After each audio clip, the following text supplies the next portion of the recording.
I woke up in the middle of the night to the shrill ring of my phone shattering the silence in my tiny Notting Hill apartment. 3:12 a.m. My heart pounded when I saw the caller ID, Natalie. My sister never called at this hour. Elena Carter, sis. Her voice trembled, choked like she was holding back panic. It's Dad. He had a heart attack. A serious one. They rushed him to St. Luke's over an hour ago. The doctor said he might not make it. I froze. Is he conscious? Did they say anything else? I asked, switching on the light and reaching for my coat. Natalie sniffled through the phone. They're not sure, but before he passed out, he asked. He asked for you. He wanted to see you. Elena Carter. I don't remember hanging up. My body acted on instinct. I threw clothes into a suitcase, opened my laptop, and tried to book a flight. My hands were shaking so badly I had to re-enter my details 3 times. Economy was sold out. I picked a one-way business class ticket to New York. The cost nearly wiped out what I'd saved over the past 2 years, but I couldn't care less.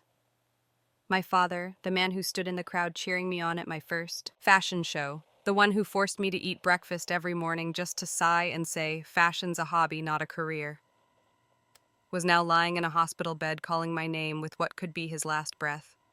I had to go. I left behind my sketches for the spring collection set to debut at London Fashion Week.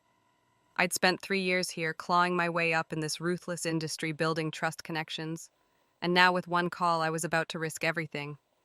I stopped by the studio at 6 a.m. to speak with Jasmine, our creative director, the woman who had pulled me back from quitting more than once. She was reviewing some crystal-embellished gowns when she looked up and frowned at the suitcase in my hand. What's going on, Elena Carter? I struggled to speak. My dad, he had a heart attack. I need to fly to New York right away. Jasmine put down her pen and was silent for a few seconds. Then she said slowly, Elena Carter, the collection launches in less than a week. You're the lead. If you leave now. I know. I interrupted, my eyes stinging. I could lose everything. Aprina studied me for a long moment, then sighed. Family is family, but time won't wait for you. I nodded, trying not to cry. Thank you for everything. I left the studio with a weight in my chest. While waiting at Heathrow, I had tried calling the hospital. Every time I did, they told me no patient named Richard Carter had been admitted. I blamed it on confusion, a mix-up, or maybe they'd transferred him. During the 8-hour flight, I couldn't sleep, my mind spun. Would I make it in time? Would he still be awake? Had I wasted too many years running from my family to realize what mattered? When the plane landed at JFK, it was still dark. I turned on my phone, hoping for a message from Natalie. All I got was, "Are you here yet?" Lucas is at the gate. Lucas, my cousin, the one who almost came to blows with Dad over a business dispute. As I stepped out of baggage claim, I saw him waiting solemn-faced. No tears, no urgency. I rushed to him. Lucas, how's Dad? Where is he? He blinked and said slowly, Well, there are a few things you should know. I stopped cold. A chill ran down my spine. What do you mean? Don't be vague, Lucas. He avoided my gaze. Let's talk in the car. Mom wants you to rest at home before going to the hospital. I stared him down. No, I want to go to the hospital right now. Lucas looked uneasy. Elena Carter, you need to stay calm. I didn't listen. I couldn't. Each step toward the parking lot felt heavier. If Dad was really critical, washing my face or grabbing a snack couldn't possibly be the priority. We rode in silence to St. Luke's outside the window. Manhattan was still asleep under the gray dawn. Inside the car, the air was thick. Lucas said nothing more. I stared at my phone, heart sinking with every missed call from Natalie. When we reached the hospital, I opened the door before the car even stopped. I marched into the ER lobby and straight to the front desk. Excuse me, I'm looking for a patient, Richard Carter. He was brought in last night with a heart attack. I'm his daughter. The nurse frowned and started typing. Can you repeat the name? Richard Harper, around 100 a.m. I'm Elena Carter Harper, his daughter. She kept typing. Time felt frozen. I could hear my own heartbeat. I'm sorry, she said gently but firmly. No one by that name has been admitted in the past 48 hours. I blinked. Can you check again? Maybe he was transferred to another department, cardiology. She turned to another nurse, exchanged a few words, got a shake of the head, then she looked back at me. I'm certain there is no Richard Carter here. Not in ER, not in inpatient records. I stepped back as if the floor had cracked open beneath me. I turned to Lucas, who stood a few feet away, avoiding my eyes. Lucas, I said through clenched teeth. Explain, where is my father? He stepped forward, voice low, trying to sound calm. Elena Carter. Maybe it's a system error. Or he was moved to a private clinic. Mom thought it'd be better for you to come home first. I shook my head. I'm not leaving until I know exactly where he is. Lucas reached for my elbow, but I pulled away. Don't touch me unless you're going to tell me. The truth! His eyes darted, then he sighed. Okay, the truth is he's not here. He didn't have a heart attack. It was just a minor scare, nothing serious. My body felt like it crumpled inside. What are you saying? Let me explain. Lucas rushed in. We just wanted you back. The family needs you. There are some things we couldn't discuss over the phone. I backed away completely, flooded with a storm of emotion, shock, rage, betrayal. I couldn't believe they'd made up such a story. Played with my emotions, preyed on my deepest fear of losing him. Do you realize what I gave up? I said, my voice shaking with fury. Not weakness. I walked away from my career, from my future. I thought my father was dying. Lucas stayed silent, eyes fixed on the tiled floor, shoulders slack. I stood there a moment longer, then turned and walked out of the hospital, heart pounding with fury, not just because they lied, but because I knew one thing for sure. They wanted me back, and whatever the reason was, it wasn't simple. On the way home, I texted Natalie, Dad's fine. What about you? Did you know about this from the start? No reply. The car slowly turned onto the old street where my childhood home sat nestled among maple trees. Everything looked strangely peaceful, but I knew behind that door a performance was already underway. When I stepped into the foyer, the first thing I saw was my mother wearing a silk coat, her face perfectly made up as if she were headed to a gala, not coming off a sleepless night worrying about her husband. Elena Carter. She smiled as though nothing had happened. You're finally home. Everyone's in the dining room. I stood frozen. A chill crept down my spine. I was back, but not for love. I had just walked straight into a carefully crafted trap. The house was thick with the scent of Pays, the perfume my mother used only on special occasions, usually lavish family gatherings. But today, there was no party, no guests, just family and a setup I couldn't yet see. She led me into the dining room, where the table was so absurdly prepared it felt theatrical. Hand-embroidered tablecloth, the fine Wedgwood china reserved for Thanksgiving, and in the center a plate of almond waffles. My childhood favorite, though I'd stopped eating them when I was 19. Tit down, sweetheart, my mother said, patting my shoulder. You must be tired after such a long flight. I didn't answer. I glanced across the table where my father sat holding a cup of hot tea, like everything was fine. The man I'd believed was on the verge of death now looked healthier than ever. Rossy complexion, clean-shaven, sharp eyes still full of that cold, calculated confidence. Dad, I said, trying to stay calm, I'm really glad to see you. Well, truly, he set his cup down and leaned forward, eyes locked on mine. Elena Carter, I know you're angry, but let's speak as a family. We need you. All of us need you. Looked around. Besides my mother and father, Lucas, the one who had picked me up, was there, and so was Natalie, my sister. Her head bowed, avoiding my gaze. The room felt like a closed courtroom, and I knew I was on trial. Fine, I said, taking a seat. Then let's be honest. Why did you fake a heart attack just to get me here? Don't tell me it was just family love. My father chuckled softly. You've always been direct. No, not just love. It's about an opportunity, a future you could help preserve. I stared at him. An opportunity. You mean Grandpa's inheritance? My mother stiffened. Lucas looked away. Natalie raised her teary eyes.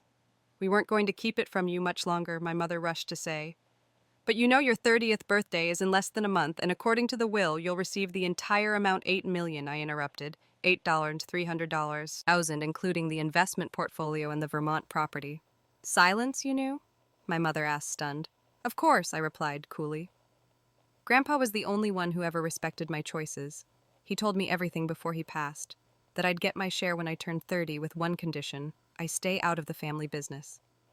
My father's face darkened. A ridiculous condition. No, I said. He knew exactly what this family would try to do without protection. Lucas stood abruptly. You can't just stand by while your family collapses. Where do you think that money came from? From our parents' blood and sweat over 40 years. Blood and sweat, I snapped, or shady investment loans, unfinished construction contracts, or the investors you all made promises to and then disappeared on Elena Carter. That's enough, my father said firmly. This isn't an interrogation. We just want you to join the company as a partner. as family. I leaned in, eyes locked on his. Not a partner. You want me to transfer all the money into Walker Holdings to cover your losses. And what do I get in return? A powerless seat on the board, an empty promise that we'll stick together. Natalie broke down. I'm sorry, sis. I didn't know they'd do this. I thought it was a joke, a way to bring you home. I didn't think. I looked at her, my heart softening for a moment. But then I turned to my father. You might think I'm the irresponsible daughter chasing a silly dream, but at least I don't deceive people who trust me, and I won't let Grandpa's money be used to cover your mess. My father stood, fists clenched, but his voice stayed even. Elena Carter, if you walk away, the consequences won't just be financial. Are you ready to handle that? I drew a deep breath, feeling the tension that had clung to my shoulders since London. I've lost a lot just by coming back, I said slowly. But if I have to lose more to do what's right, I will, and this time I'll be the one holding the cards. And shites. The room fell silent. I stood up, pulled out my phone, and looked him straight in the eye. Now we're playing by my rules. I walked back to my old bedroom in silence, closing the door behind me, like shutting out every lingering sound from downstairs. Everything was just as I'd left it. The faded seagull wallpaper, the old oak bookshelf, and the desk where I once sketched my first designs using HB pencils borrowed from Natalie's crayon box. I sat on the edge of the bed, gripping my phone. My heart raced, not from fear, but from memory. The years of being the family's thorn came rushing back like an undertow, quiet but all-consuming. It was never the daughter they wanted. When I got into Parsons School of Design, Dad didn't even show up for my first showcase. Design is frivolous, he once said over a cold dinner. You should study asset management like Lucas, practical stable Val. That line haunted me for years. Not because he disapproved, but because he never once asked what I wanted. I was born to inherit an empire whether I liked it or not. And when I chose a different path, they didn't see bravery, they saw betrayal. Mom was subtler. She didn't voice disapproval directly, but on the day I launched my first collection, she sent me an email. No congratulations, just a link to an article, high unemployment rates in fashion industry. Post-pandemic, I remember deleting it without finishing. They never wanted me to be a designer. They wanted me to be part of Walker legacy, the name plastered on every real estate banner in the region, from the upscale Riverstone apartments to the suburban malls in Fairfield. They wanted me in a blazer in a boardroom signing contracts and nodding along. But I chose fabric over finance, the runway over spreadsheets. I chose to build my world, not color in theirs, and they've never forgiven me for it. My phone buzzed, a message from an unknown number. Be careful what they're hiding. Trust no one but yourself. I stared at the screen. No name, no signature, but I had a distinct feeling that someone in the shadows was watching and maybe trying to help. I saved the number without replying, then stood and opened the old wooden wardrobe. I pulled out the bottom drawer where I kept a worn sea blue tin box. Inside were scraps I once hid from my parents. My first wedding dress sketch at 16, the acceptance letter from Parsons, a photo from my first dress rehearsal in London, and a letter. A faded envelope with firm handwriting to Elena Carter from Grandpa. I'd nearly forgotten it. He gave me the letter during our final visit at the care home in Vermont, where he spent his final years after stepping away from the company just to breathe clean air one last time. Before I go, I opened it, heart pounding. Elena Carter. If you're reading this letter, chances are you've been pulled into something I always feared might happen. I can't stop our family from making mistakes, but I can protect a piece of your freedom. That's why I set up the inheritance the way I did. You're the only one in our bloodline brave enough to say no. Don't lose that. And if anyone tries to control you, remember, blood is not a chain. Integrity is what you must hold on to. I always believed in you. Grandpa Calv, I sat frozen. The letter wasn't just advice, it was a map. He knew years ago he saw this coming, that one day they'd try to take back everything I once walked away from. A soft knock at the door, I tucked the letter away and turned to see Natalie standing in the doorway, eyes red and swollen medicine. I didn't know it would turn out like this. They said if you just came back, things would be worked out. I crossed my arms, leaning against the wardrobe. Worked out by making me hand over the inheritance. Natalie lowered her head. I overheard them last night. They planned to list you as an investment trustee, but Dad and Lucas would retain full control. I took a deep breath. Thanks for telling me. She stepped closer and whispered, There's one more thing. I saw Harold, the family lawyer, here a few times recently. They said it was for consultation, but I think something's off. I overheard him on the phone. He mentioned moving the funds before your birthday, against the will's terms. It clicked. They had no intention of waiting for my consent. They were planning a workaround. I left the house the next morning before anyone woke up. The sky hadn't lightened yet, and fog still draped over the maple trees lining the familiar white fence, but I wasn't in a nostalgic mood. I only knew I needed the truth, and I would find it no matter who tried to hide it. I headed straight to the little coffee shop on Cortlandt Street where I'd worked part-time in high school. Maggie, the owner, still remembered me. "Elena Carter Harper, Ma, you look like someone out of a fashion magazine." She chuckled, handing me a latte. "What brings you back?" "I heard your dad had a heart attack." I sipped. "There was no heart attack, Maggie. Just a fake phone call to drag me home." Her face palled. She lowered her voice, leaning across the counter. "Elena. Carter, if you really want to know what's going on, talk to Elliot. He used to do the books for your dad's company, but he left a few months ago for personal reasons." The name Elliot made my stomach twist. I remembered meeting him at a few of the company's Christmas parties. Quiet office number. She nodded, pulling out a faded scrap of paper from the drawer. I thanked her, left the shop, and called immediately. We met at a bakery near the train station. Elliot showed up right on time, wearing a checkered shirt and black-rimmed glasses. Still the same accountant, but his eyes looked tired. "Wary, Elena Carter?" He nodded. "I assume you want to know the real state of Walker Holdings?" I nodded. "I know they're trying to use my inheritance. What I don't know is why they're that desperate." Elliot sighed, pulled out his phone, and opened a series of spreadsheets. The company expanded too fast. In the past 2 years, Gateway Plaza was stalled due to permit issues. Meadowine Estates got sued over structural faults. What's left are loans from unconventional sources. They frowned. Unconventional. How private investors off the books, some tied to shell companies, high interest terms, vague clauses. If they miss repayment, the consequences won't just be financial. I sat up. "You mean criminal risk," Elena Carter Elliott said slowly.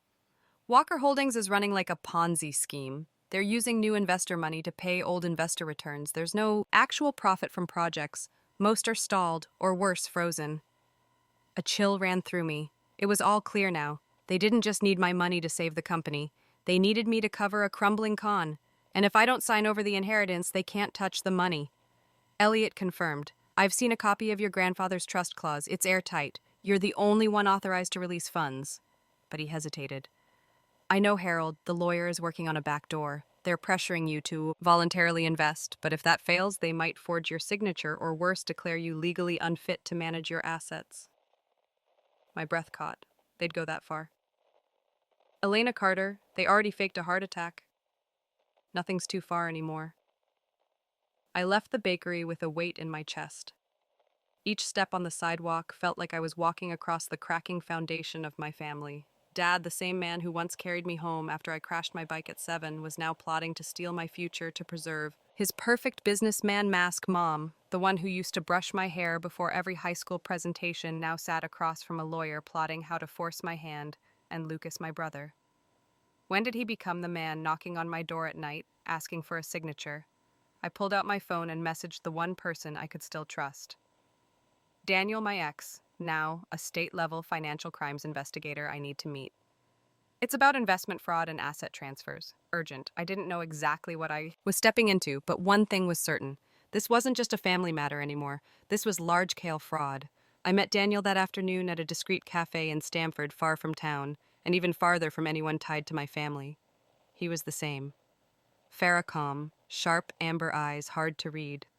"Long time," he said, pulling out an earbud and closing his laptop. "I'm guessing this isn't just a coffee and catch-up situation." I sat down straight to the point. "I need help, and I need to know I can trust you." Daniel tilted his head. "If you're asking, it means you don't trust anyone else. So tell me." From the beginning, I told him everything. The midnight call, the empty hospital, the staged dinner, the numbers Elliot showed me. I held nothing back. If I wanted him in, he needed the full puzzle. He listened quietly the whole time, nodding occasionally, asking the right questions. When I finished, he looked at me steadily. "Do you have any physical evidence yet? Emails, documents, calls, contracts, meeting minutes?" "Not yet, but I have a plan." I said, "I'll get into the company's internal system using Natalie's sub-account. She has access to financial reports. Elliot still has old files. I just need to know if I get enough." Can you take it to the right people? Daniel nodded. State Finance Department Securities Commission and the Attorney General's office. If what you're saying is true, and I believe it is, this isn't just fraud, this is a federal crime.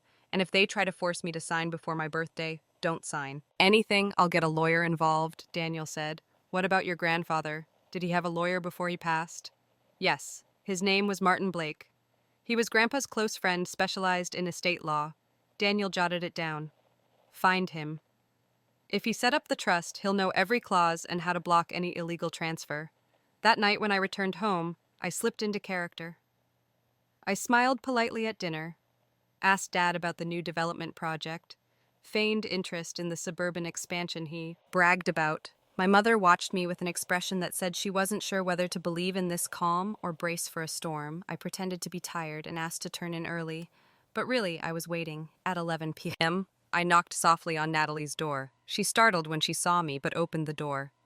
Your account still has access to Walker Holdings' internal network, right? Natalie hesitated. What are you planning to do? Find the truth. If you really want to be on the right side, she sighed and nodded. I can let you in, but only tonight. It is updating the access system tomorrow. I borrowed Natalie's laptop and logged into the system using her credentials. Internal folders appeared hundreds of files, but I knew exactly what I needed. Balance sheets, investment records, and most importantly, loan contracts with suspicious clauses. I downloaded everything onto an external drive and took screenshots of any irregularities. Some contracts contained vague provisions, many with consulting advance payments sent to untraceable accounts. There was even a payroll sheet for development advisors I'd never heard of. And then a hidden folder labeled Archangel Funding. When I opened it, I couldn't believe what I saw. Loan contract with an investment firm in the Bahamas, 18% interest, full repayment required within 90 days, signed under the name Elena Carter Harper with a forged signature. Below it, a scanned copy of my passport, also fake. I looked at Natalie. Her face had gone pale. You didn't sign these, right? Of course not. I quickly copied everything and encrypted the drive, then sent it back up to Daniel that same night. When I closed the laptop, my heart was pounding, not from fear of being caught, but because I knew I was closer than ever to the eye of the storm. The next morning, Daniel called. I've gone through everything. We have enough to begin the investigation. But Elena Carter, you need to be careful. If they realize what you've got, they won't hide anymore. 3 days later. I walked into the office of Martin Blake, my grandfather's estate attorney, inside a historic building in New Haven's Old Quarter. He was over 70, silver-haired with sharp eyes behind thin-rimmed glasses. He recognized me. Immediately, Elena Carter Harper, I was hoping you'd come ever since Edward passed. I nodded and handed him the drive. I need you to verify the legal integrity of every clause in Edward's inheritance trust. And I need to know, can they fake anything to transfer the assets? Martin spent nearly an hour reviewing everything, including the documents Elliot had compiled, the fake contracts, and the Archangel funding folder. When he looked up, his expression was serious. They're dangerously close to the line, and some have already crossed it, he said. You did the right thing by not signing anything. If you had, all protections would have been void. So what do I do now? You're going to do exactly what Edward intended, Martin replied, pulling a thick folder from his drawer. This is a formal petition from the beneficiary, requesting a civil and criminal investigation for violations of the trust, financial fraud, and document forgery. I've kept it for over 3 years, waiting for the day you were ready to sign. I picked up the pen without hesitation. Today is that day. Less than a week later, Daniel informed me the SEC had received the initial file along with evidence from Martin and Elliot's financial analysis. The case was then referred to the FBI office in Connecticut, and the State Department of Justice was notified to expand the investigation into potential money laundering and investment fraud. On the morning the investigation officially began, I saw them through the window. 3 unmarked black SUVs quietly parked at the front gate. 2 men in navy suits stepped out, flashing badges to my mother, who was watering flowers. I came downstairs as a low hum of panic buzzed through the house. What's going on? My father asked, emerging from his study. His face went stiff at the sight of the badge on the lead agent's jacket. Mr. Richard Carter, and the man said firmly, I'm Agent Montgomery with the Federal Bureau of Investigation. We have a warrant to search all properties owned by Walker Holdings in connection to allegations of investment fraud and misuse of real estate development funds. My father froze. My mother dropped the watering can, hands trembling. There must be a mistake. There's no mistake, Mrs. Harper, the second agent said, opening the warrant. We've received reports from the beneficiary of the Edward Carter Trust, along with financial documents indicating fund abuse, forged contracts, and overseas money transfers. It's her, isn't it? Lucas shouted, just arriving. He pointed at me. Elena Carter did this. I faced him head on. No, you did when you forged my signature, when you agreed to take money from illegal investors. I'm just the one stopping it from going any further. My daughter turning on her own family, my father murmured, shaking his head. You think this is right. You think destroying us will make you proud. I held his gaze. I didn't destroy anyone. Your choices brought us here. I'm just making sure you don't drag Grandpa's name through the mud to cover your mistakes. In the weeks that followed, the investigation spread wider than I ever imagined. The SEC issued an asset freeze against Walker Holdings and moved to seal all accounts linked to Harold. The family lawyer, who was now under suspicion for document forgery, Daniel, helped me work with the state legal team to ensure my rights as the lawful beneficiary. Complaints poured in from investors, some of whom had been family friends, people I once called uncle or aunt, now looking at me with both sadness and gratitude. I created a heavily secured online archive to store all evidence, emails, and recorded calls. Connecticut is a one-party consent state, and I took full advantage, recording every recent conversation with my father, Lucas, and Harold. Every time they mentioned a backup plan or forcing Elena Carter into a contract, I captured every word, life in. The house felt like walking on thin ice. No one spoke loudly. No one made eye contact. I spent my days quietly observing, counting the hours until the truth came to light. 3 months after the warrant was executed, the first trial began at the Fairfield District Court. Outside press crowded the gates. Cameras pointed at the once prestigious estate, now the center of Connecticut's largest financial scandal in over a decade. I sat in the back row with Daniel and Martin Blake, my partners. Through every legal step on the defendant's bench sat my father in a beige prison jumpsuit, wrists cuffed, his expression still clinging to pride. My mother, pale hair neatly pinned but visibly hollow, sat silently beside him. Lucas was different. He couldn't hide his agitation, occasionally glancing back at me like he wanted to blame me for everything. Natalie wasn't in court that day. After voluntarily giving a statement and providing proof that she was coerced into assisting through her account access, she was granted immunity, but I knew choosing truth had cost her her family's trust. The prosecutor laid out the charges: financial fraud, money laundering, misuse of investment funds, and forgery of estate documents. One by one, the evidence was presented: internal emails, illegal loan agreements, financial data restored by Elliot, and, most importantly, the forged documents with my signature, along with the recordings I had secretly made. My father stayed mostly silent, speaking only when directly addressed. Mother cried as the prosecutor read aloud emails she had sent to Harold, where she wrote about softening Elena Carter up through emotional pressure. Lucas lost it on the third day, slamming the table mid-herring and getting escorted out of the courtroom temporarily. But the biggest surprise came from Harold, the family attorney who once seemed so polished at Christmas parties. Faced with undeniable evidence, he chose to cooperate with the authorities in exchange for a reduced sentence. In his testimony, he revealed everything: how he helped Lucas set up shell companies, how my father transferred money into offshore investment funds in the Caribbean, and how my mother used a charitable foundation to launder funds. The trial lasted 5 weeks. On sentencing day, the courtroom was completely still. The judge delivered the verdict, his voice firm and resolute. Richard Carter, as the mastermind, was sentenced to 15 years in federal prison with no chance of early release, along with a civil penalty. Exceeding $5 million, Vivian Carter, my mother, received a 5-year suspended sentence with supervision due to limited cooperation and not directly managing the funds, though she benefited from them. Lucas Harper, my brother, was sentenced to 12 years in prison on charges of fraud and forgery. Harold had his law license permanently revoked, received a 4-year prison sentence, and was ordered to compensate victims using all of his personal assets. I didn't feel triumphant, I just felt relieved justice, delayed as it was, had finally arrived. In the courthouse hallway, some of the defrauded investors began approaching me. An elderly woman with silver hair took my hand, her voice trembling. "You saved us," she said, tears spilling over.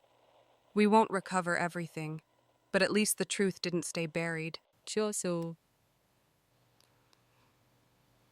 I nodded, speechless. That afternoon, I returned to the old house, now partially sealed off for asset investigation. I stood at the window of my childhood room, looking out into the yard. The same maple tree was still there, rustling in the autumn breeze, but the Elena Carter, who once stood beneath it dreaming of belonging, no longer existed. I got into the car where Daniel was waiting. He looked at me but didn't ask anything. We simply drove away from that old road, carrying with us a chapter that had finally closed, painful but necessary. A week later, I received a handwritten letter from Natalie. Her handwriting was shaky. Dear Elena Carter, I know we've lost a lot to do what's right, but I believe you did what no one else had the courage to do. I'm starting over, and if you'll allow me, I hope one day we can start over together, Natalie. I folded the letter and placed it beside the files for the Victim Support Fund that Martin and I were setting up. A portion of my inheritance would go toward compensating those who'd been deceived, not out of obligation, but because it was the right thing to do. Eventually, I looked in the mirror of my new apartment in New York, a space where I was building a different life. The woman staring back wasn't the overlooked daughter anymore. The following spring, I officially completed the legal conversion of Walker Holdings, remaining assets into a new entity, the Harper Foundation for Ethical Development, a nonprofit dedicated to rebuilding communities harmed by abandoned projects, shady investments, and especially the fallout caused by my own family's company. What used to be my father's executive office on the 5th floor of the Central Stamford building was now a light-filled, collaborative space covered in community planning maps, affordable housing blueprints, and restoration project timelines. I kept the old oak desk, but removed every symbol of past power. No gold plaques, no photos of my father shaking hands with politicians, just one frame. Remained my grandfather, Edward Carter, smiling by the wooden window of his old house in Vermont, in the picture of his hand with support from Martin Blake and a team of young lawyers from Columbia. I established the Community Restitution Fund, using more than 60% of my remaining inheritance.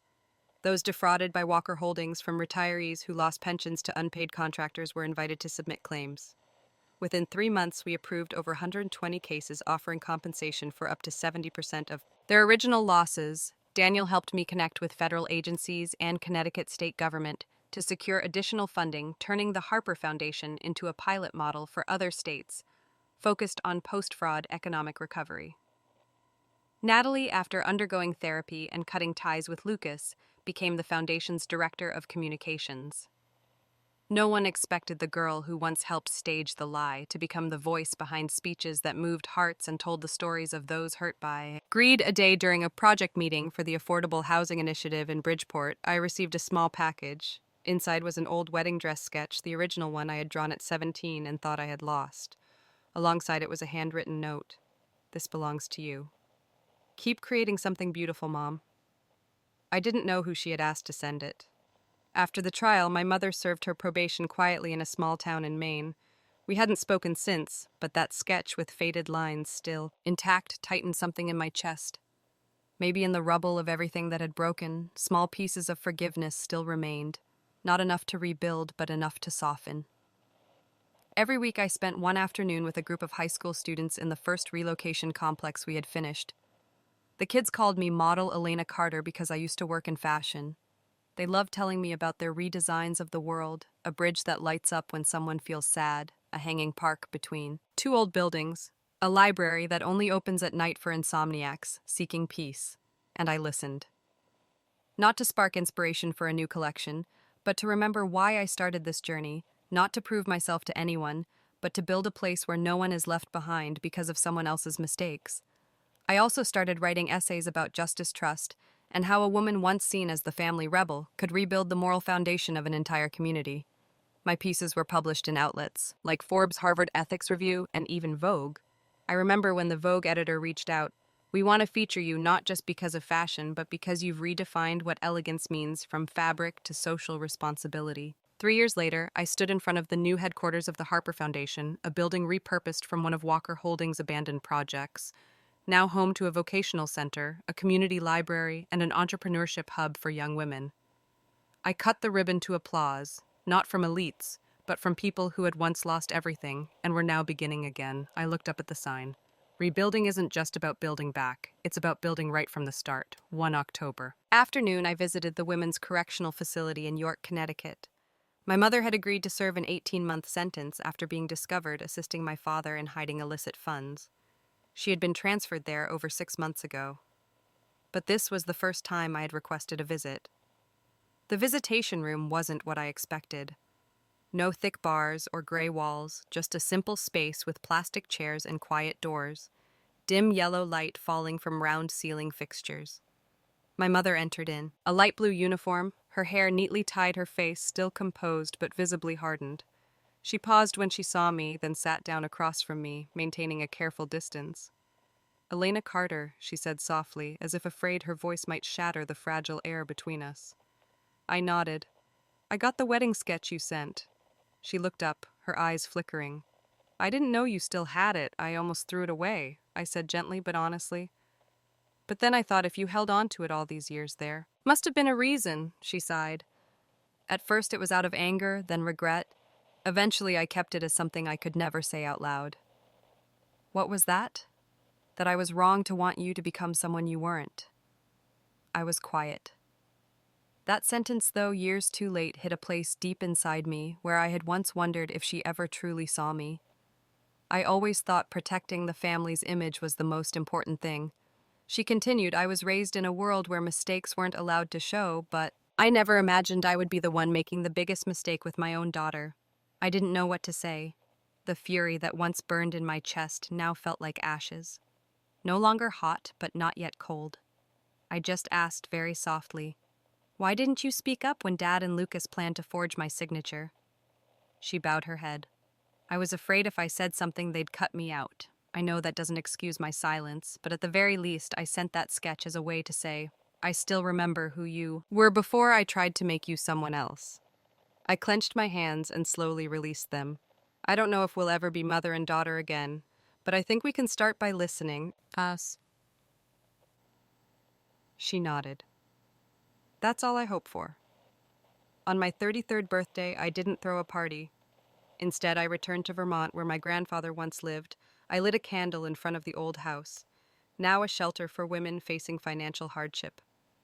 As the wind rustled softly through the trees, I imagined hearing his voice.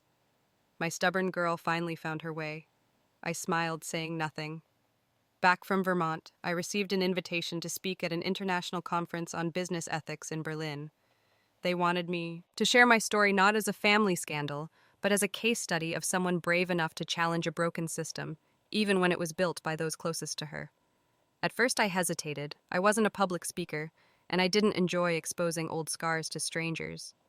But then I realized if my story could help even one person find courage in their darkest moment, it was worth telling.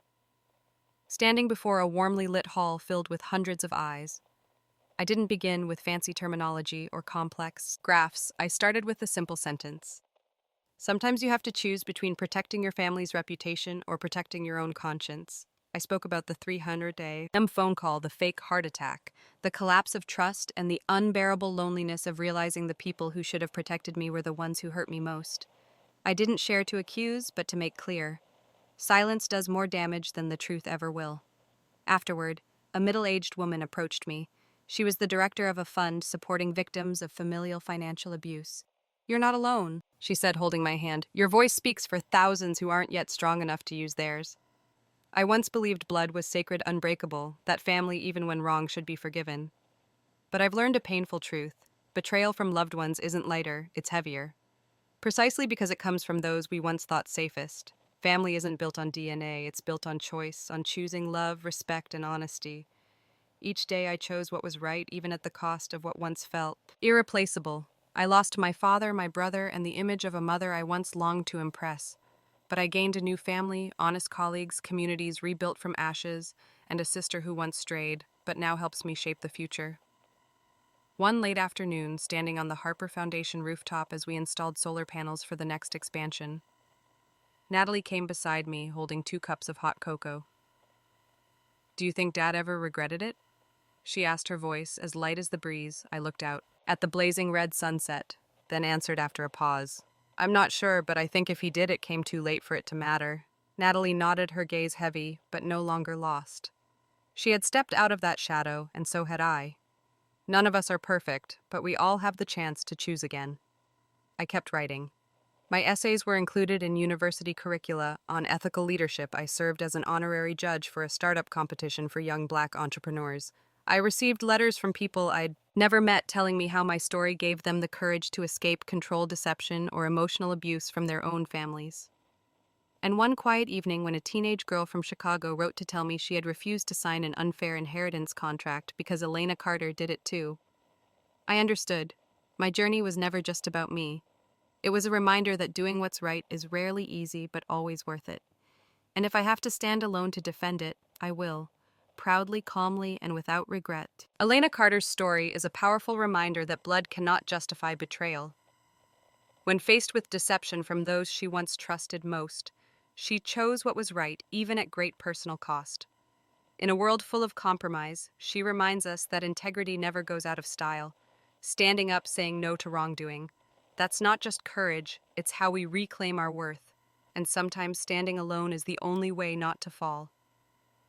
What do you think of Elena Carter's choice? Would you have the same courage if it were you? Share your thoughts in the comments, and don't forget to follow the channel for more powerful family stories.